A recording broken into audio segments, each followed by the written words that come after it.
Let's read together from the book of Revelation, chapter 3 and chapter 4. Write this to Philadelphia, to the angel of the church, the holy, the true, David's key in his hand, opening doors no one can lock, locking doors no one can open, speaks. I see what you've done. Now see what I've done. I've opened a door before you that no one can slam shut. You don't have much strength. I know that. You used what you had to keep my word. You didn't deny me when times went rough. Look at me. I stand at the door. I knock. You hear me call and open the door. I'll come right in and sit down to supper with you. Then I looked, and oh, a door opened into heaven, a throne set in heaven, with one seated on the throne. I don't know whether you're aware of the role of doors in your life. Doors gives us entrance, gives us safety, privacy, determine our location. We're either indoors or outdoors. But doors play a different role in our lives as well, a symbolic role. Just look at the way that we speak. She's got one foot in the door. I don't know where he came from, must have been through the back door. I wonder what happens behind those closed doors. A door has opened up for me. A door has closed. We're living in a time, perhaps, where none of us have ever experienced so many doors closing for so many people at the same time. I want to invite you to look back at your year, at all the doors that closed for you. No, literally, places, stadiums, churches, closed. Work doors that have closed, relationships that has come to an end, the activities that we couldn't participate in. I personally planned a pilgrimage for a few years, and suddenly that door closed, and I'm not sure whether it's going to open up again for me. It was my mum's 80th birthday. We planned big festivities for her, but we had to cancel it. And I said, don't worry, Mum, we'll do it later. And she said, yes, we can. I'm not sure whether I want to, because you can't really have Christmas in June. Don't know what's going to happen. Now, John writes a letter to us. Doors closed for him. He was the bishop of Asia Minor, a lot of congregations there. And the government turned against Christians. They started going after them. And they took John to prison, to the island of Patmos. And there he had to spend his time working on stones, fabricating bricks in order that they can build palaces and places of worship, the Romans. And for the people that he's writing this letter to, doors are closing. They're losing their jobs. A lot of discrimination against the churches. They blame for a lot of things that are happening, the Christians, like the big fire that burned in Rome. It wasn't true. But doors are closing. And what do you do in your life when you're part of this? This is happening to you. John writes, and he says, I've got a message for you. I want you to look, and the old English word, behold. I want you to behold. I want you to get a different perspective on what's happening now. I've seen a lot of stuff, and I want to share what I've seen with you so that you can see it, so that you can live with those images. Because you are living with images. The language of your soul is pictures, not words. Words are secondary. If you think about somebody, suddenly you'll see it in a split second, the face of that person. And then you'll start with your rational thinking about that person. A lot of us are not aware of what we think and how we think, but a lot more of us are not aware of the images that we are living with the pictures of a wonderful life, of what's happening to us now. And that's what John wants to do. He wants to teach them how to look at what's happening to them. That's not something new. He's just following Jesus. Jesus asked people to evaluate their way of seeing. He asked them to look at what they are looking, to who they are looking at. Because it will determine your life. It will determine who you become. It will determine what you do. It will determine your posture. It will determine whether you have hope, what the dominant emotions in your life is. All based on the way that you look. So I invited them to have a look at 3 doors. 3 doors. Now the first door is, I looked and behold, a door was opened. A throne was set in heaven and one sat on that throne. The first door is the open door of heaven. Now first of all, he says there is a heaven. This life is not everything. This life is only part of our life and a small part of our life. We are eternal beings. And that's the first thing that he placed in the consciousness of these people. There are more to life than this life. There is a heaven. And the door to heaven is wide open. Jesus opened that door. Actually, he said, I am the door. God invites everybody into heaven. C.S. Lewis said, the door to heaven is locked from the outside, not from the inside. It's only because we don't want to enter into that room and close that door that it's not open for us. It's open. And then he said, I saw a throne when I looked through that open door of heaven. And there's somebody sitting on that throne. So he's saying is, things are not the way that it seems. There's something else going on.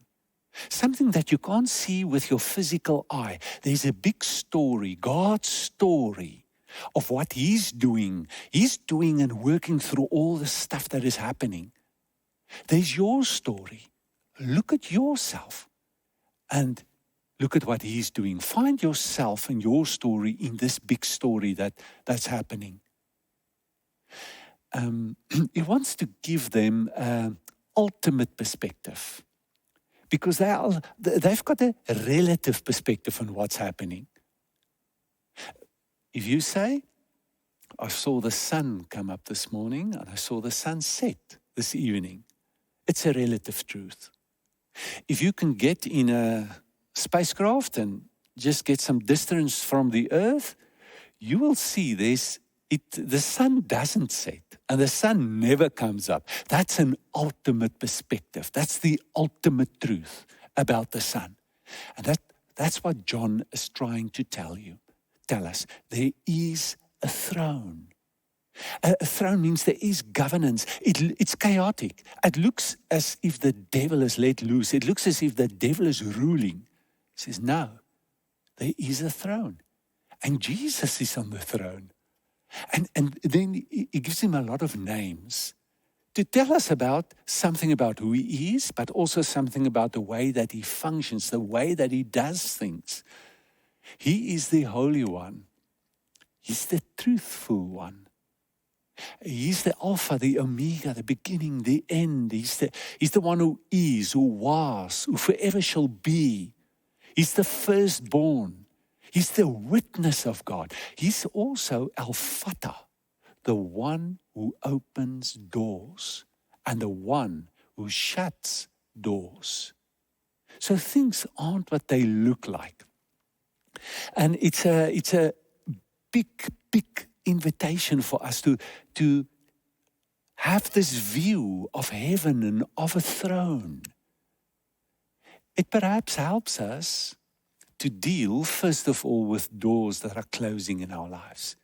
It can be very painful if a door closes on your life. The life that you had, everything that you dreamt about, wanted to have in life, all gone. And you can wonder, why does this happen to me? We don't always know. But we know one thing, and that's the message of John. If you can grow through this, if you can persevere, you will change. You will experience endurance and you will receive a crown if you can do it. You can learn through this. So this is one of the sayings in the times of the Greeks. 𝗬𝗲𝗰𝗵𝗲𝗁, 𝗦𝗰𝗵𝗲𝗊. Learn through suffering. If you can't see and believe that there's a throne, you might think, I'm on the throne. I'm in charge and I can change this. You might find yourself caught up in bitterness, in the blaming game, feeling entitled that I want something else. I'm entitled to something else. Accept doors close. It's part of life. But you always open other doors. So the second door is the door of our hearts. It's a closed door. He says, behold, I stand at the door and I knock. It's the door of our life, the door of our inner world, the door of our heart. We are in control of this door. We are not in control of the door of heaven and of the throne. And that's a big challenge in life.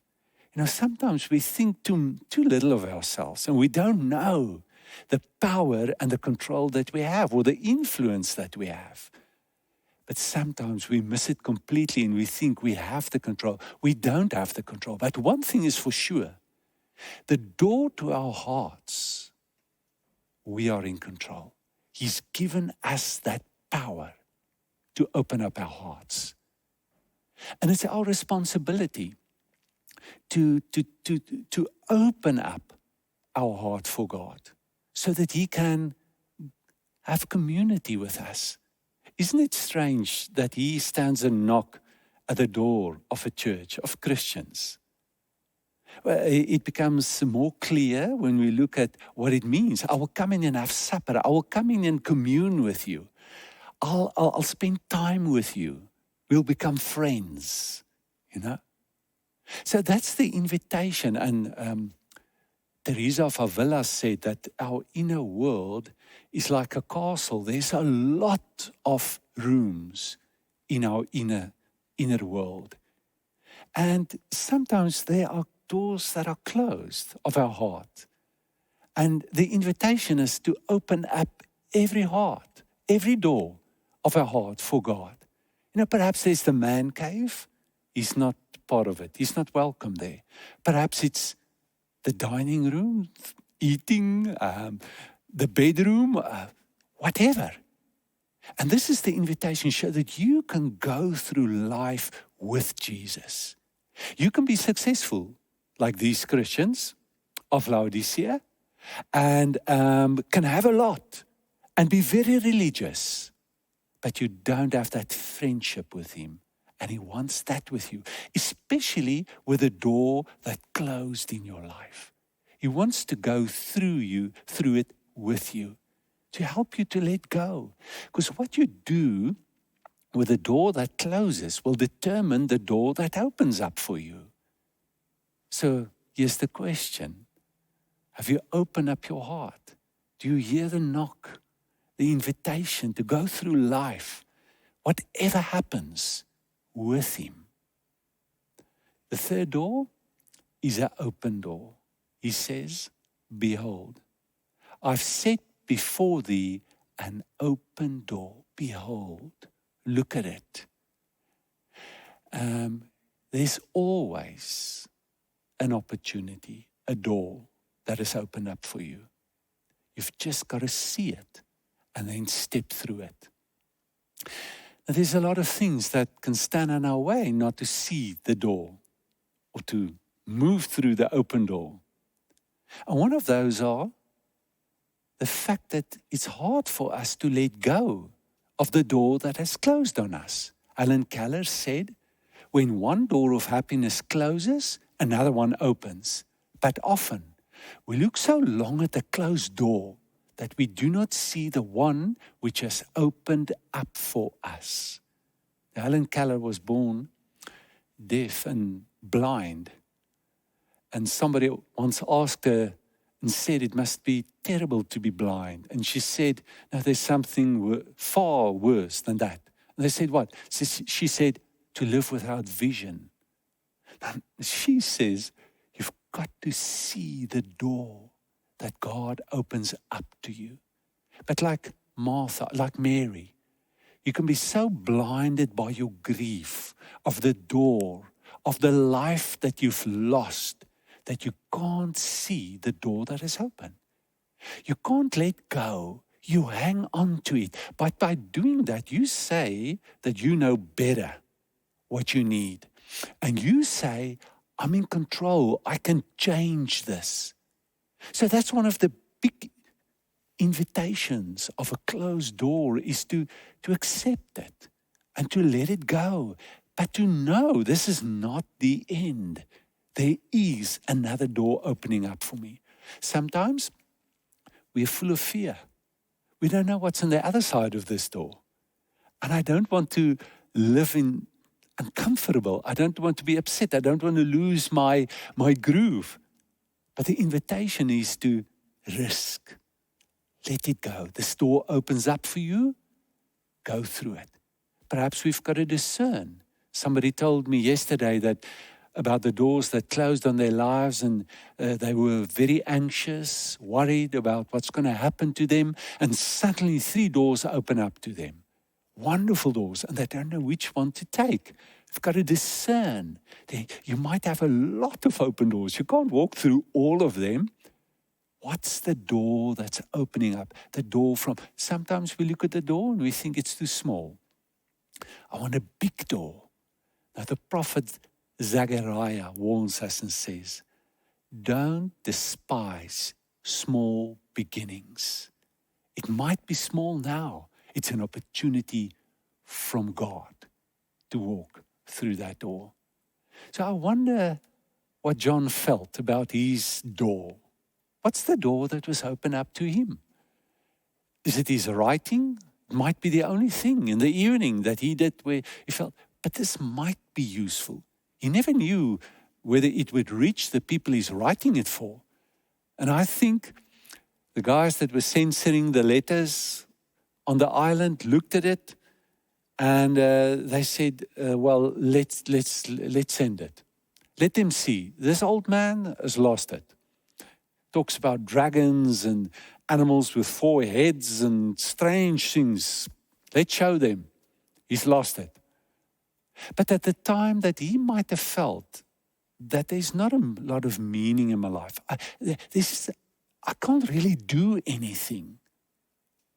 At that stage, he's mightily used of God through writing this letter. Up to today, through the ages, people are reading this letter and find encouragement and inspiration for life through this.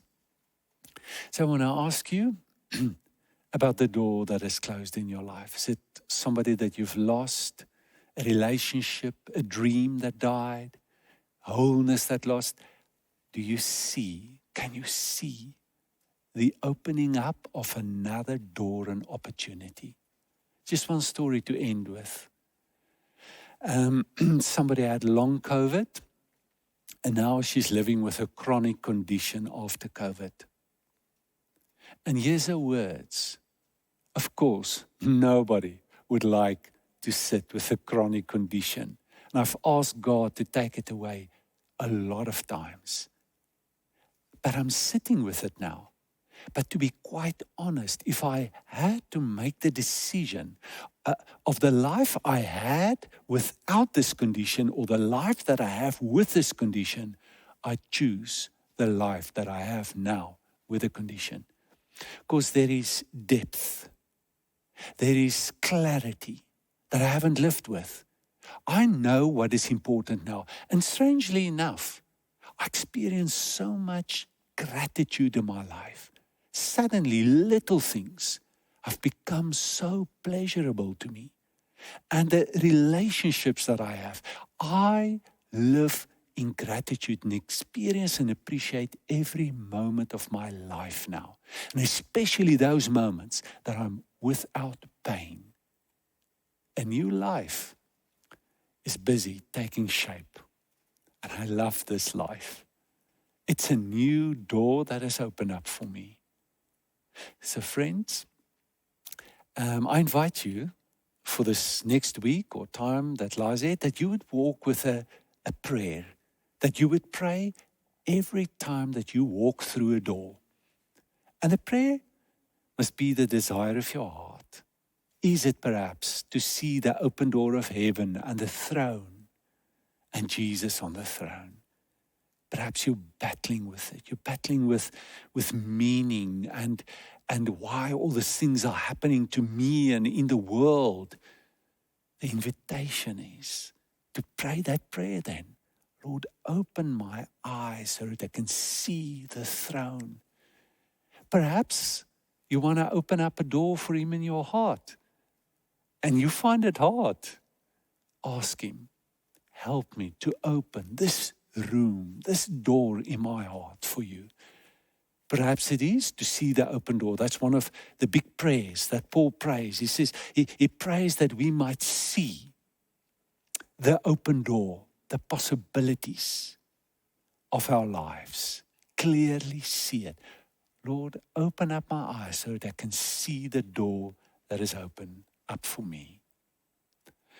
I want to invite you to perhaps close your eyes if you feel comfortable and just listen to the words that comes to you.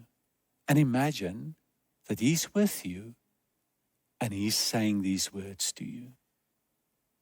I give you your life. I formed you in your mother's womb.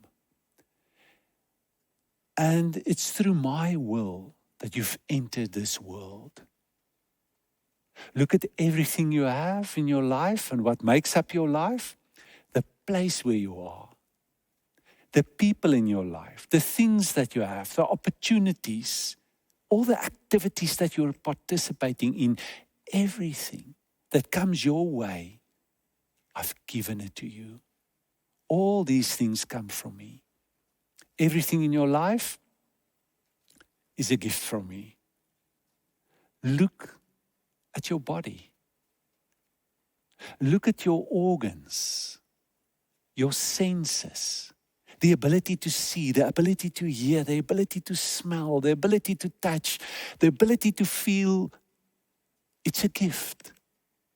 Look at all your inner functions, your memory, your imagination. You are miraculously made and put together. I am giving life to you now, at this moment. Your breath, everything in your life is given to you every second. Look at it so that you can become aware of it. So you can grow in your awareness, consciousness, in the grandeur of the life that I've given you. And I haven't just given you something. I'm giving myself to you. I'm with you. I want to share my life with you. I want you to know me. I want to be seen. I made you for me. And I long to have a deep, intimate relationship with you. I think of you all the time. And I want to give you, and I am giving you, strength in the inner man so that you can live with energy. I give you my peace so that you can live with a deep sense of everything is coming together in my life. All shall be well. I give you ideas. I give you my word so that your soul can be nourished. I pour out my love in your heart so you can have a deep relationship with people. I'm going to send people your way who needs you, and I'm going to send people who needs you your way. Nothing's accidental. I created you, and I'm putting in you great and big desires for something good, for the truth. And I'm inviting you, come with me. I want to take you to places that you've never been, to places that you've never heard about. Why don't you take my hand, live with me? And this life, this friendship is the life. It's eternal. It will last forever. And I want you now to join me in what I'm doing. I have a great desire to heal and to make your life whole and everything in this world right again. Come work with me and see, I've opened a door for you. I'm doing a new thing in your life. Amen.